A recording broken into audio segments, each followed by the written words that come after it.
I'd like to ask all of you to take a minute to think about how you'd introduce yourself to someone.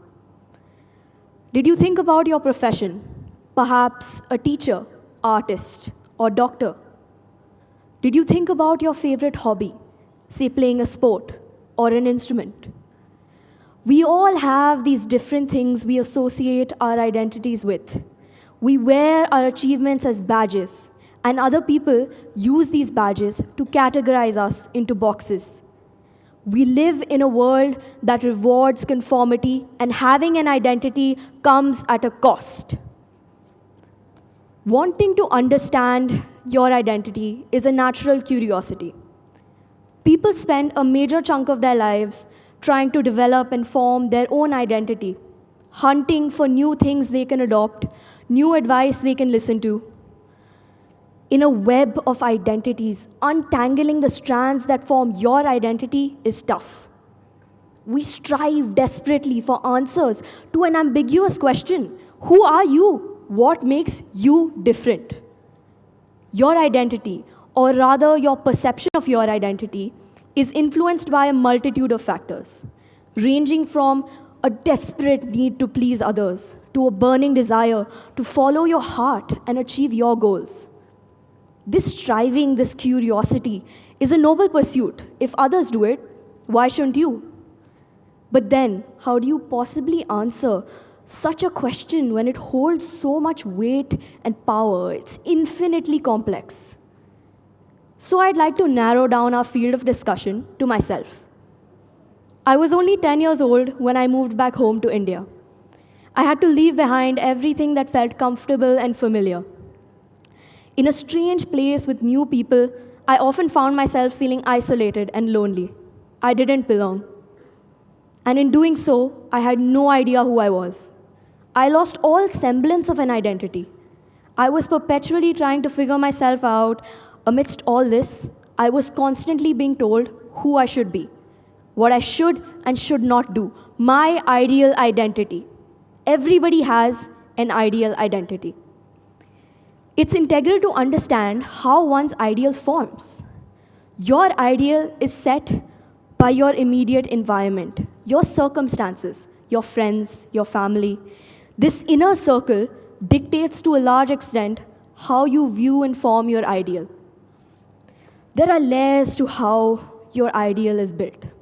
At the foundation lies the education system. At the young age of 5, you're thrust into schooling. Day by day, you learn new information. Along with it, you are being shaped and molded into the quote-unquote perfect student. You are taught what is acceptable, what you can and cannot do. If cursive is the best way to write, you must write only that. You can't have your own handwriting. As a girl, your knees cannot be visible, your shoulders cannot be exposed. You are taught to present yourself in a certain way. Keep your hands behind your back and always keep your head down. And students are still expected to be confident, to be individual thinkers, to have an opinion on things when at every stage they have been taught the exact opposite. Your family and your relatives are the next layer. They have expectations from you. They tell you what to wear, control what you eat, how loudly you speak. They shape who you are, and in their eyes, you are never enough. Too thin, too fat, too tall, too short, too pretty, too ugly. You must maintain a perfect equilibrium, just as they want you to. Your parents have been molding you to fulfill their long-lost dream since the moment you were born. Mera beta doctor banega. From the moment you enter this world, your destiny is written for you by your family. Over time, your wishes are not respected, your feelings are not recognized, and if you do not turn out the way they want you to, you have failed. Indian society especially values students who take up science. Anything else is seen as less than. We value scientists, engineers, doctors, but we forget about artists, musicians, writers, dancers. How can we then form an identity despite this ideal? For this question, I'd like to take my example again.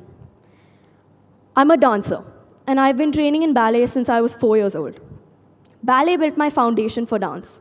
With its rigid rules and regulations, I had to strictly adhere to a certain structure, and anything out of the norm would be wrong.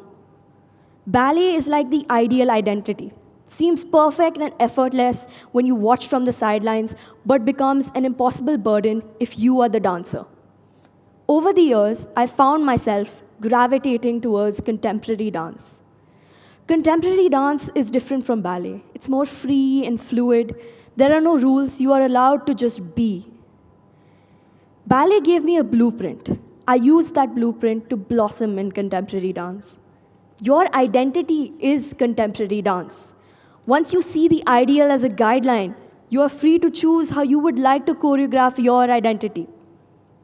Do you dance to the beat of others' music or your own? Shedding others' expectations of you in order to form your identity takes a lot of courage. Going against what has been taught to you your entire life isn't an easy feat. Passion helps you ease that burden. Having something you love, doing something that makes you happy, is definitely a part of your identity. It plays an important role in who you are. And it doesn't have to be grand, it should just make you feel something. Figuring out your passion and your purpose can be done with one word, one simple word: hunger. Not being satiated with your life leaves you craving for something more. Hunger drives you to do something, and you would do anything to get rid of the hunger. That's what it feels like to be passionate, to love something so much you can't possibly fathom being without it. I dance because it's the only time my body feels like my own. I can be in control, yet at the same time lost in my own world. Find out what makes you hungry. It should fuel you up when you think of it. It should elicit an emotional response. It may anger you, or it may make you feel a transcendent level of peace. Remember that feeling, cherish that hunger. From the day you were born, you have been controlled. You have been forced to conform. It's time to fight back. Even in small ways, in the way you speak, dress, walk, talk, in the way you introduce yourself. I would now like to introduce myself. I am Yuvika Verma. My passion for creativity fuels me. I love having conversations with new people. A cup of coffee paired with a good book is all I need to brighten my day. Words come naturally to me, and my poetry is a window to my soul. Think about how you would introduce yourself back to me. Don't be afraid to redefine yourself and take back your narrative. Thank you.